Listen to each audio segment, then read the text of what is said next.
Welcome back, everybody. You know that I enjoy covering a variety of different video games on the channel. I'm not bound to any one particular console or genre. I like to diversify. I like to talk about all or most of the games that I've played and beaten.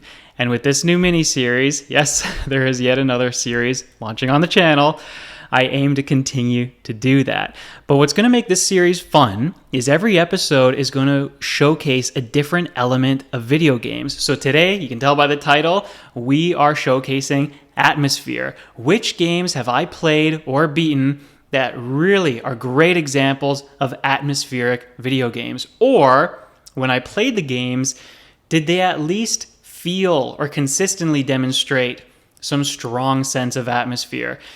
You know, as I get into the different examples, you'll kind of get a different explanation for what the atmosphere might be in that particular game. The only rule that I had here is there couldn't just be one or two sections of the video game that felt like strong atmospheric experiences.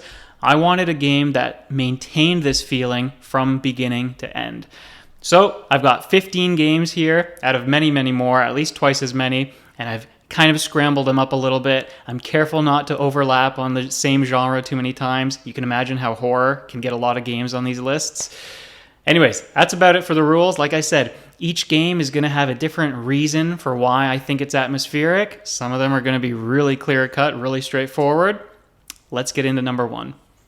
Game number one, Eternal Darkness for the Nintendo GameCube. This is one of my favorite horror games of all time. It kind of borrows from Silent Hill or Resident Evil, but it does do its own thing. In fact, this game even helped inspire games like Amnesia, at least I'm going to assume that based on one of the mechanics in this game that's central to the gameplay. So what you have here is a game that seems fairly typical at first. Your main character, she's exploring this haunted or at least spooky mansion at first, but as you dive deeper into the game and you progress through its chapters, you see that it is an episodic type of game. The overarching story with your main protagonist, and then a bunch of sub-stories that come together towards the end with different protagonists, different main characters. From beginning to end, though, the game is terrifying. One of the things that makes it so fun to experience, yeah, I say it's fun even though you will be scared when you play, is the sanity meter. So, as you go throughout the game, as you turn the corners and the hallways get a little bit darker, maybe you see something that's like a monster or a ghoul or a wraith, you don't really know what it is, but your character's terrified of it, your sanity meter comes down a little bit. And the effects on screen and how that changes the gameplay are pretty outstanding. Let's say your sanity meter drops to half, your screen starts to blur a little bit. The camera starts to twist and turn. I don't want to get into too many more details about it, but it's a phenomenal experience when you play the game. And the atmosphere, no matter what setting you're in, is always so creepy. It could be the mansion, it could be a series of tombs, it could be something like a church or a holy building. They are all going to send chills down your spine. So, Eternal Darkness kicks off this list with an atmosphere that is mysterious, unnerving, and terrifying. Game number two, Metroid Prime. I played this on the GameCube, but if you've never played it before and you happen to own a Switch, you can pick up the remastered version for that console. I highly recommend you do so because this is one of my favorite games of all time. It is so cool, it is so much fun, so immersive. Anyways, what is it about the atmosphere? Actually, if I had to sum up the atmosphere for this game in one word, it would be cool. You are Samus Aran, you are this bounty hunter in space, and you mostly play on this new alien planet. On the planet, you're doing a ton of exploration, you're learning about the wildlife, you're learning about the planet's lore, you're learning about what other alien life forms might inhabit the planet, who you might have to go up in combat against, and there's different mysteries, and there's some cool sci-fi storylines there, but really it is all about the exploration and the backing atmosphere. And there's just so much unknown to delve into in this game. You don't know what you're going to see next. You don't know what the environment is going to look like. But the whole time you are unraveling mystery. The whole time you're getting caught up in the grand scale of the planet. What this game does so well and why you can really revel in its environments and enjoy the atmosphere, soak it all up, is it takes its time. It doesn't force you or rush you to play the game. You can explore at your own pace. The combats are staggered quite nicely, and the puzzles themselves there aren't any extraneous pressures on you. It's not like you're trying to solve a puzzle at the same time that these enemies are trying to kill you. So maybe you get stuck solving one particular puzzle, or you end up trying to progress somewhere and you realize your path is blocked. Well, you start exploring a little bit. You figure out where else can you go, what else can you do. And you're looking at the little life forms that are crawling around. You get your scanner out, which is one of the main game mechanics here. You get to scan and identify these different things and learn about them. You can learn about creatures' biologies. You can learn about plants and their lifespans and their life cycles and how they contribute to the atmosphere and the environment in the game. Well, the lighting just changed over there. Anyways, Metroid Prime is the exemplary game for atmosphere on this list. But if you enjoy adventures, you've got to play this game. It is so much fun. And like I said, the variety and the mix of combat and puzzles and exploration, you're going to love this game. Game number 3, Fable. I played this on the Xbox. It's a Western RPG. And the reason why it's here, some of you might be thinking, really, Fable? But it doesn't have the same mystery as the other 2 games that you just talked about. It doesn't have any of those suspenseful moments. No, but what Fable does have is this fairy tale atmosphere. And from beginning to end, that never stops. You're not trying to believe in a real story or be grounded in realism when you play this game. You are always playing a game that is exactly what it is called, a fable. And as your character levels up, as you get more stats or you invest in one build over another, your character's appearance changes to reflect that. Like I said, this game embraces being a fairy tale, and it's the only game on this list that does something like this. So it's a unique experience at the very least. As you talk to the different NPCs, or rather, as you make your way into their towns and you get to know them, they get to know you. Well, at first, you're really a nobody. They don't care to talk to you. They might have these silly nicknames for you like Chicken Chaser, because that's about all you're good for and all you're known for. But as you prove your worth, or you prove that you're a bit of a nasty character, they'll get to know you a little bit better and have some different nicknames for you. That type of immersion, kind of like you're turning pages on a storybook and your character's progressing and advancing and developing that way, it is all wrapped up in this game's atmosphere. So, with Fable, if you're looking for something different, definitely try this game. I haven't played Fable 3. I can't remember if I played Fable 2, but I played Fable 1, and it was a fairly fun game. So there you go. Game number 4, Bioshock. Now, I first started playing this however many years ago on the Xbox 360. My friend lent it to me, but he wanted the game back so quickly. I think I actually just talked about this not too long ago. I don't know why he didn't trust me with his copy of the game. Whatever. I gave it back to him, and then I restarted on PC. Now, I haven't beaten the game yet, but I don't need to recommend this game for its atmosphere.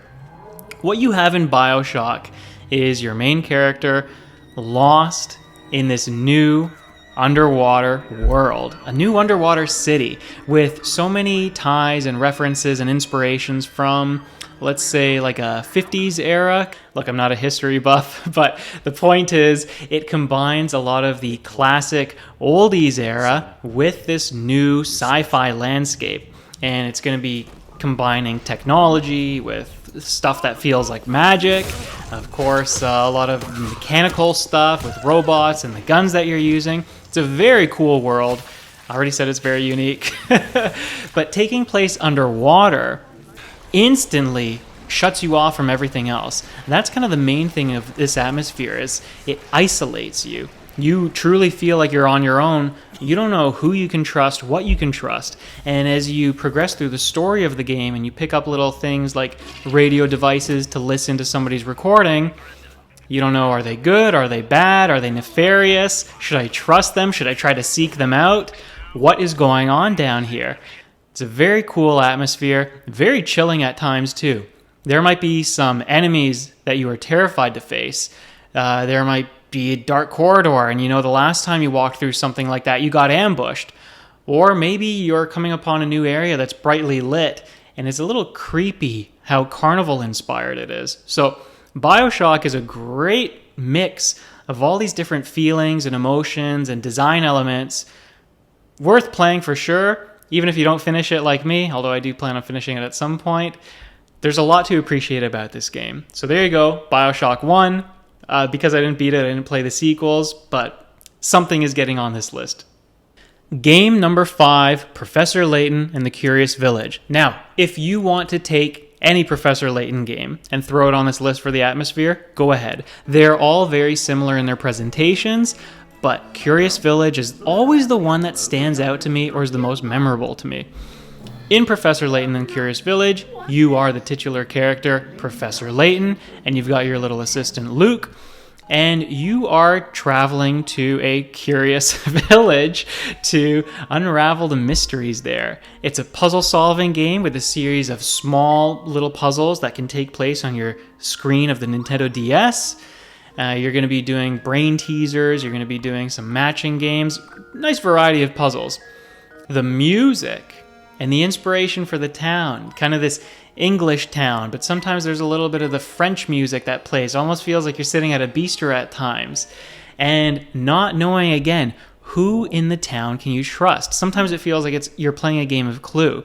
So the atmosphere in this game is fantastic. Like I'm alluding to, it transports you to Europe. It harkens back to a little bit of a time of old. Professor Layton himself, he's a gentleman. So the perspective or the lens that you play the game as, the way that you experience the game, is very unique in that regard as well. You're not just some cur. You're actually somebody who's dignified and who carries himself very well, very gentlemanly.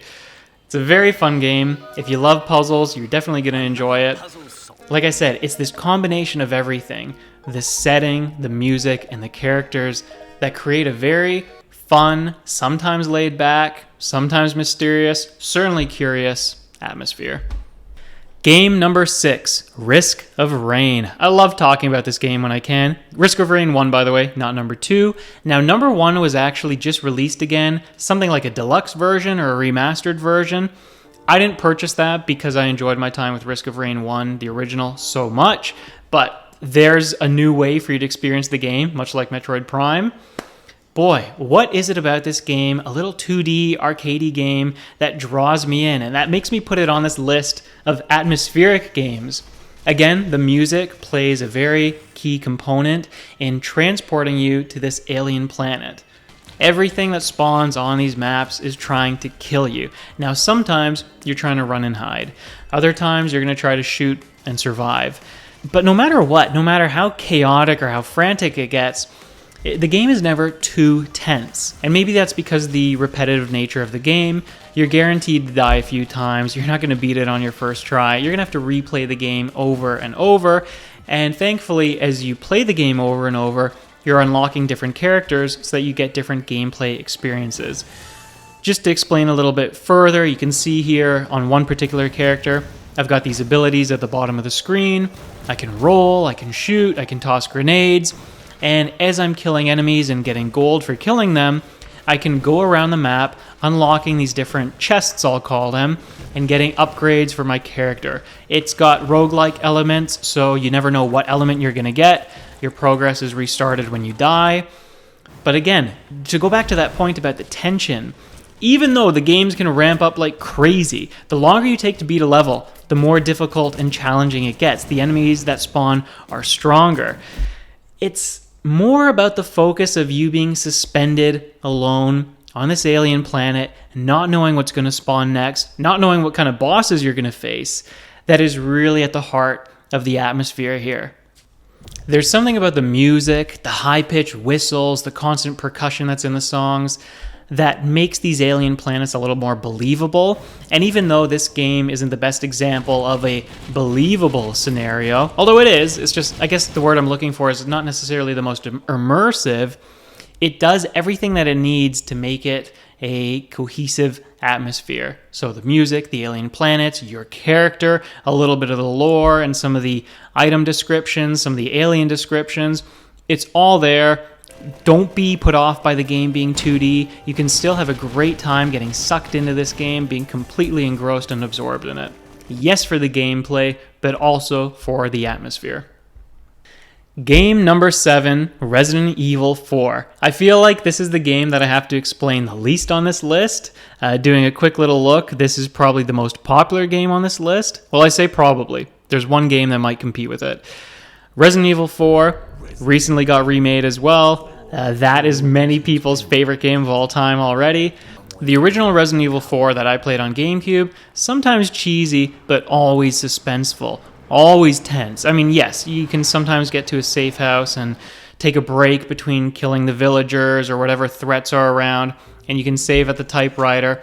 But the combination of your health maybe being low, the limited ammo that you have to strategically use, all of these things enhance the feeling that is inherent in a remote, threatening village that Leon is exploring and trying to unravel the mystery of. Actually, the main reason why Leon is here is he is trying to find and rescue the president's daughter. You learn that in the opening scene of the game.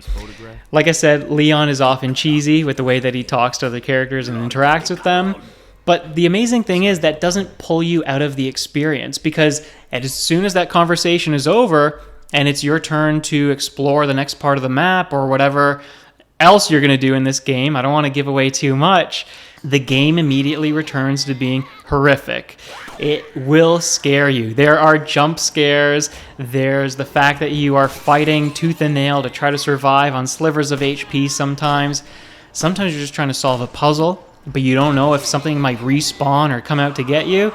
This is a game that I enjoyed so much when I played it. Even the collectible aspect of it, or the completionist aspect, I had to play the game twice over because I wanted to get the in-game achievements that were available. So Resident Evil 4 for me, maybe the remake for you, or maybe another game in the series. Definitely a high recommendation for something with some really strong atmosphere. Let's return to games that not many people are familiar with number 8, Grim Dawn. This is one that I played on PC. It is a classic RPG. You play with a top-down view on your custom character. You'll have your own skill build. You'll have your own way of progressing and your own items to use. Grim Dawn takes place in a world that is rife with corruption, evil, and malice, and it's got all the tropes of these types of games. In one area, you might be exploring something like a graveyard, and maybe there will be monsters spawning there. Another area, maybe you are exploring some sort of human construction, and there are cultists there. So there's a wide variety of a lot of evil things and typical bad characters, but it's a fun experience. Sometimes it could be a little too heavy, a little bit bogged down by too much tedious exploration, but the point of this video is not to focus on the gameplay as a whole. It's to focus on the atmosphere, and really this game delivers on that. The whole time, and again, the music is a key component in this game too, like so many other titles on this list. The music really strengthens the feeling of an evil world, a world where everybody who's good at least is struggling to survive, where you have to get stronger and overcome. The exploration and the combat may be challenging. The world and the fate of everybody might look a little bit bleak, but you are at least one shining light of hope. And I feel like everything captures that feeling perfectly. It's reflected in the atmosphere. So, hey, Grim Dawn, if you're somebody who likes Diablo or Torchlight, those types of games, give this one a shot. It doesn't have too many role-playing elements, as in like the character conversations and paths that you can take, although I only played the vanilla version. I only played the base game. But there's a nice variety of the skill builds. One thing that I will caution against, I recall not having a good time when I felt locked into one particular skill build, and it was a little bit underwhelming, as if I didn't understand it too well. Maybe there's a way to undo that or to transfer your points to something else. But anyway, I said I wouldn't get caught up in the gameplay, so there you go. That's Grim Dawn at number 8. Okay, number 9, World of Horror, because we are not done being terrified just yet. Look, even though I try not to have too many horror games in this list, they are still the most prevalent. They are ubiquitous, and they just happen to have so many great atmospheres tied in, right? What do you expect? A Mario game where you're bouncing on a bunch of Goombas to be raved about and talked about for its atmosphere? No, it's something like World of Horror that surprisingly, in this pixelated world of black and white and grayscale, you get completely drawn in. Now, maybe because this is the game that is based on a lot of Japanese folklore and tales of demons and stories of cursed children and things like that, maybe because there's a little bit of that real life twist it draws you in that much easier. You already feel like you kind of understand what's going on before you play the game. Now, no, that doesn't mean you're going to understand any of the mysteries. In fact, you might not even understand how to play the game. I needed a couple of runs of the first story just to be able to battle properly. And I feel like even after I beat the first story, I didn't understand if I did it properly or not. Did I get lucky or did I do something skillfully? World of Horror is a really, really unique game when I look back at it. Now, I'm not too familiar with classic Japanese PC games, PC 98 games that are kind of visual novel style, point and click style. This game feels like one of those, but obviously with all of the quality of life improvements of a modern title, the way that it can throw you on so many different branches in any particular story is a blast because every playthrough could be different depending on the choices you make. Now, they're not all going to result in a good end. You'll probably lose quite a bit, but even every time you lose, it looks a little bit differently. Did something or somebody morph and kill you? Did you fight them, but then succumb to some other kind of injury or illness or mysterious death? Who knows? One thing I recommend, do what I did. I played it a couple of years ago around Halloween. All the lights were off, and I was ready to be spooked. And the game, you know what? It did scare me a few times. At the very least, there were times when I didn't really want to progress. I didn't want to do the next thing because I was worried about what outcome I would get. So, a really fun, thrilling title, World of Horror. Game number 10, Warcraft, Orcs and Humans. This is probably the game on this list that most people are going to go, what? Warcraft 1, really? Yeah, really, because when you boot this game up, when I played it as a kid, and when I played it sometime in university, so let's just say a decade ago, I don't know, I'm not keeping track, it was the same feeling, a little bit of dread, a little bit of unease when I played it. The game is dark, not in the same way that a traditional horror game is, but something about this old, dated, graphical style. At the time, it was just the simplicity of it and the fact that I'd never seen anything better than it. You know, an orc was a scary monster, a human was somebody I could relate to. Depending on which faction I was playing, I would feel a little differently about the game. When I was human, I may have been a little more scared, and when I played as an orc and I was getting killed by humans, I might have gotten a little angry or annoyed. When I played it more recently, it's amazing how, again, that specific datedness of the game really takes you back, and kind of the archaic controls, the darkness of the graphics, the blood that spills on screen, the quality of the textures of the sound effects, the music too. Boy, the atmosphere is just so unique with a game like this where it's a little bit scary. You never know what's going to come. You've always got to be on your guard. You're always in the midst of battle, right? Expanding your forces, trying to take on the enemies. You don't know where they're going to come from or where you have to go. If you're a fan of classic Warcraft, and that's really everything up until Warcraft 3 or the first World of Warcraft, whatever your cutoff is, we don't need to argue about that. It's this different world that you think you should be familiar with, again, because the human association, but it's a brand new land to explore. But it's always dark. It's always brooding. And it's always got a sense of evil swirling around.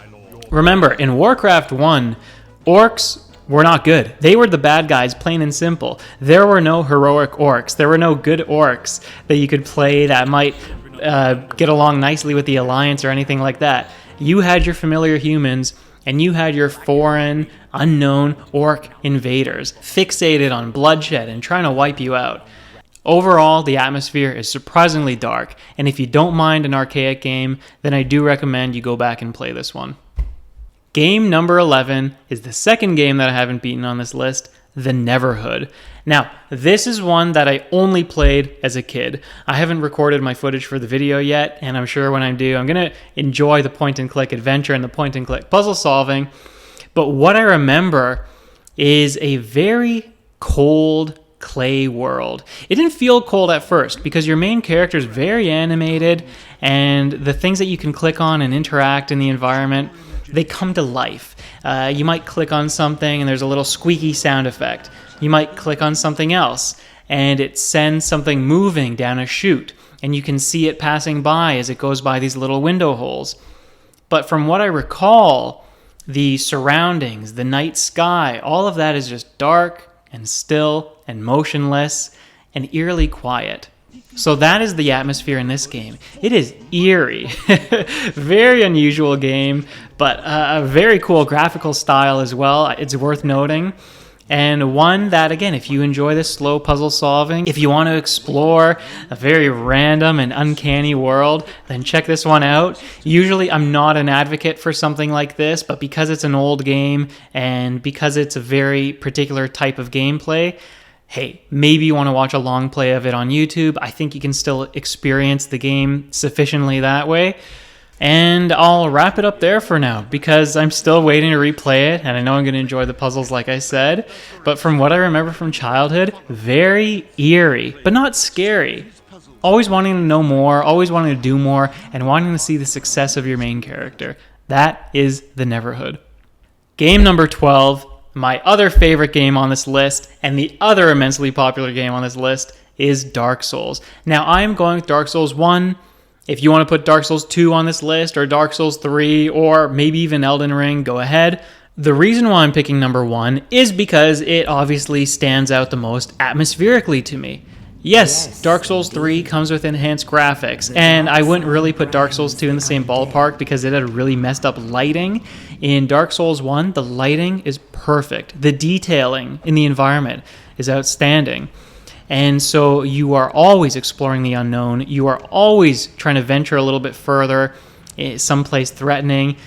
Everything and everyone is out to kill you, and you will die. I played the Prepare to Die edition, but it's still a fun adventure, and there's still so many environments that you can take your time in when there's downtime and just appreciate the little details. Appreciate the foliage or the collapsed structures, the rubble, the bonfires, the placements of them. What does it mean that there's the silhouette of an adventurer there?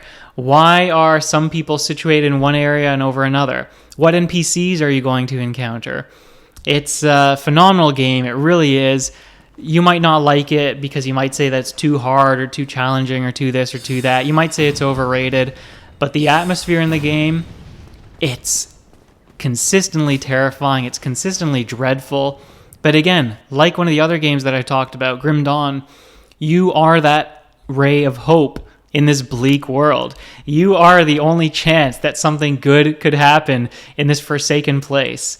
And the grand scale of everything as well. These structures that you're going to be going in and out of, the size of the bridges, when you're running on rooftops and going in between places, it's not like you're in some little town and you're an average-sized human on an average-sized building. No, you are this tiny creature in the grand scheme of things, and everything is massive, colossal. Even though I've talked about this game plenty on the channel, I had to mention it here for the first installment of Atmosphere because it is perfect for this list. The world is oppressive. Like I said, everything is trying to kill you. But it's like a gray, stormy day, and when the sun finally begins to peek out and it starts to illuminate the outlines of the clouds, you can tell that the day is going to improve. That's kind of like what Dark Souls feels like. It's dreadful for the most part, but you are going to make things better. You are going to make things right. You are going to get stronger, and you are going to survive. The atmosphere is all of that. Ha ha ha! I forgot to record game number 13, Deus Ex Human Revolution. So here it is. Now, how many of you, like me, were actually inspired to play this game because of the trailer that dropped, or more specifically, the iconic voice line by the character Adam Jensen? I never asked for this. I never asked for this. Now, I'm sorry, that's not the best impression. I've actually done it better before, but I don't have the same gravelly chops as the voice actor for the main character. What was so funny about the trailer and that line was how the internet took it and ran with it, and they generated so many memes, and it was seeing that spawn of memes and being exposed to it that actually piqued my interest in playing this game. In Deus Ex Human Revolution, you are playing in a dystopian corporate city in the near future. Now, obviously, an alternate future, because we are not as technologically advanced as they are, but it is plausible at the very least.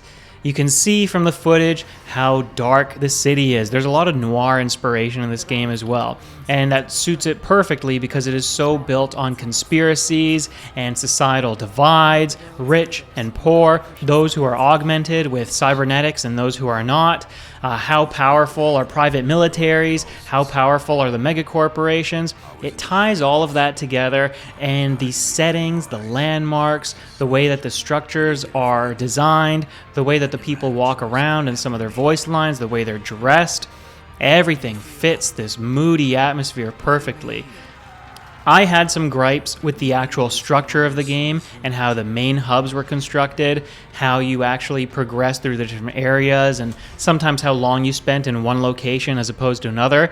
I thought that the maps would be a lot bigger, but they were actually divided into several different maps. I wasn't necessarily a fan of that, but I did like the stealth gameplay, and it's up to you if you want to play as this stealthy character, which I think not only is it more canonically accurate, but it really suits, like I said, that noir-inspired atmosphere. You don't want to go in guns blazing. You can, but it's so much more fun, so much more fitting to be creeping in the shadows, to be using things like, what do you have here? Tranquilizers or electronic shocks that can put people out to sleep. I can't remember those details exactly. It has been a while since I played it, but I did put a lot of time into the game, about 40 hours, getting most of the achievements unlocked. It really stands strong, this list, as one game that is uniquely dark, uniquely dystopian, and that cool sci-fi feeling, that plausible sci-fi feeling. So play this if you like Blade Runner and those types of games. Maybe try this one out if you never made it here from the original Deus Ex. Not Deus Ex, like I used to call it. Nah, Deus Ex.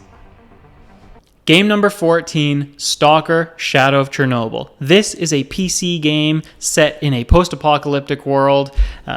You can probably surmise that from the title, Shadow of Chernobyl. There's a lot of radiation, there's Fallout.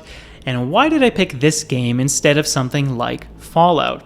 Well, it's the feeling that I got when I had to explore the world slowly. When I came across other survivors in the zone and the way that they would strike up conversations with you, or the way that you could sit down at a camp with them and you felt a little bit of comfort being in their company because the world is dangerous. There are these anomalies in the weather, these anomalies from the radiation that just exist on the world as these harmful masses of energy. They could kill you. Of course, there's enemy factions, enemy militia, and soldiers. They might see you as a threat. They might want to kill you. There are some monsters created by the radiation that I don't need to go too in depth about, and they will certainly try to kill you. There's danger around the corner, but like I said, there's comfort where there's company. So it's a very unique game in delivering a feeling of, first of all, a realistic post-apocalyptic world, if we were to see one through radiation, and also in that humanity has not forsaken itself. People have not forsaken their humanity. It's very pleasant in that regard. There's a little bit of realism in the way that you've got to manage your inventory and your weight and some of your survival stats and all of that stuff. But it's not like you're playing it for a realistic feeling. That's just a component of the gameplay. You are playing it for this wasteland experience. The final game on this list, game number 15, is Days Gone. This game actually has a lot of similarities to S.T.A.L.K.E.R, but it also sets itself apart in a few ways. So, in Days Gone, rather than facing the radiation fallout, you are facing a bunch of zombies. What's causing them? Well, you'll have to play the game and unravel the story to find that out for yourself. You are playing this character, Deacon, in kind of rural America, although it's very much lush and full of forests as opposed to being confined to flat farmlands and things like that. And the whole time, you better watch out. You are trying to survive against the elements. You are trying to survive against these zombies. You're trying to survive against humans who have turned on each other. But you are trying to make the world a better place, and you are trying to take care of the evil guys who exist within it. Much of the game will be spent riding around on your motorcycle, going from place to place. I have one gripe with the gameplay, and that is with the constant refueling of your motorcycle, but that does not affect your atmosphere. This list is so great because it doesn't matter whether the gameplay is exceptional or subpar. every game is on here because of its unique and brilliant atmosphere. So in Days Gone, yeah, you do feel like you are in the apocalypse. You do get the sense that this is what might happen in this sort of catastrophic event. Humans are behaving as humans probably would. Sometimes you feel like there's more comfort and more safety in being isolated in the woods. That is until you hear the groaning and the moaning of an oncoming zombie, and then you've got to hide or take it out or run away.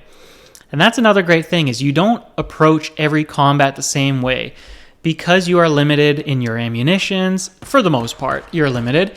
There are going to be tons of combats where you do choose to run away. Of course, if you fight, you get some experience points, and that can level up your character. There's some RPG elements in this game as well.